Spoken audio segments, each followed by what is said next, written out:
बिस्मिल्लाहिर्रहमानिर्रहीम रब्बिश रहली सदरी व यस्सिरली अमरी वहलुल उक़दतम मिन लिसानी यफ़क़हू क़ौली. Assalamu alaikum. Today we are going to do chapter 1 of quantum mechanics by Mark Beck.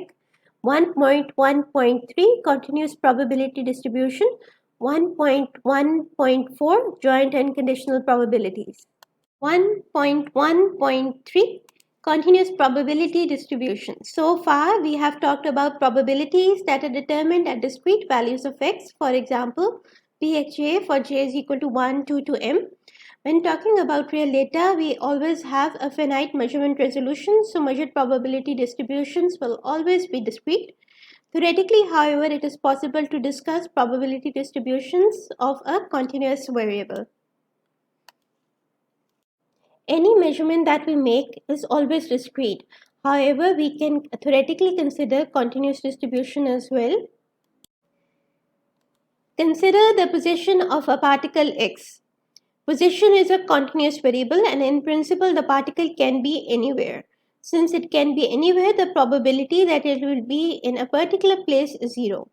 For example, the probability of finding the particle at exactly x is equal to 9.999 is 0. It doesn't make sense to talk about it. What it does make sense to talk about is the probability of finding the particle within some range of positions, say between x is equal to 9.99 and x is equal to 10.00. If the range is small, the probability of finding the particle will be proportional to the range. Example, a particle is twice as likely to be found within a 2 micrometer interval than within a 1 micrometer interval. Since position is a continuous variable, particle can be anywhere from minus infinity to infinity. Finding the particle at one particular position is equal to 0.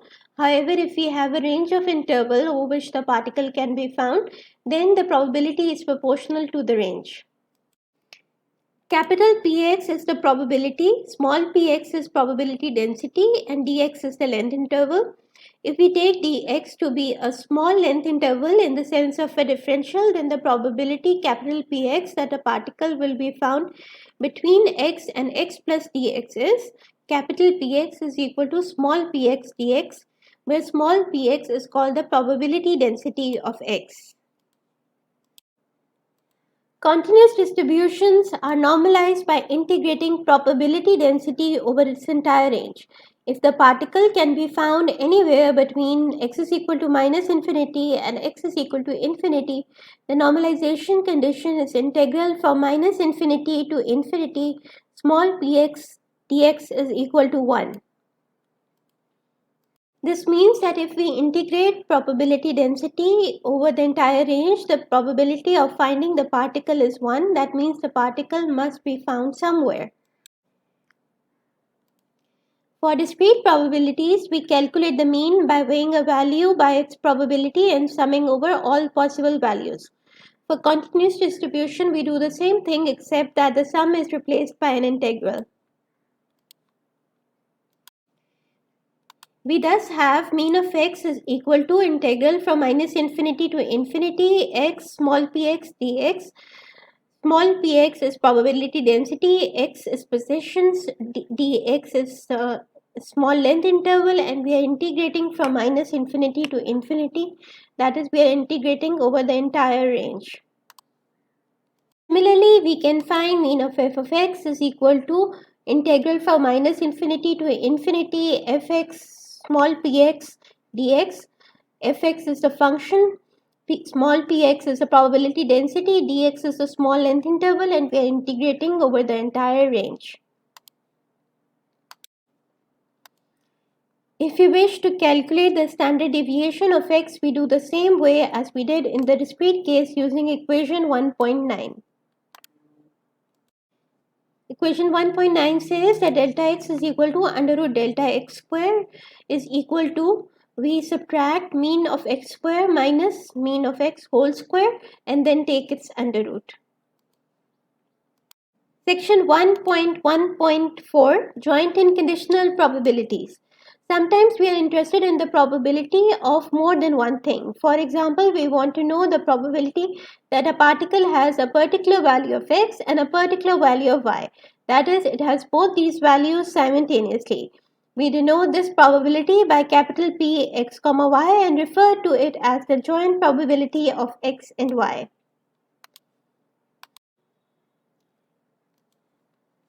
The joint probability density small px comma y has the property that integrating with respect to one variable yields the probability density of the other.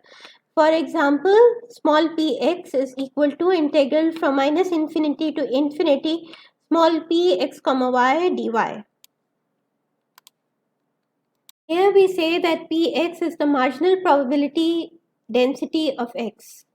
To obtain the probability density of x, we will integrate the probability density of x and y with respect to dy. Averages are obtained by integrating with respect to both variables.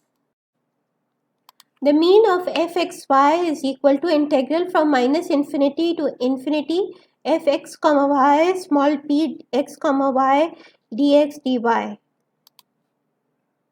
Hence, to obtain the average, we need to integrate with respect to dx and dy. In some situations, we want to know the probability of obtaining x given a particular value of y. We denote this probability by capital P x given y and call it a conditional probability because it represents the probability of x condition on y. The joint and conditional probabilities are related by capital P x comma y is equal to capital P x given y times capital P y. Capital P x comma y is the joint probability. This is equal to capital P x given y, which is the conditional probability, times P y, which is the probability of obtaining y. May Allah bless us all. Thank you for watching. Allah Hafiz.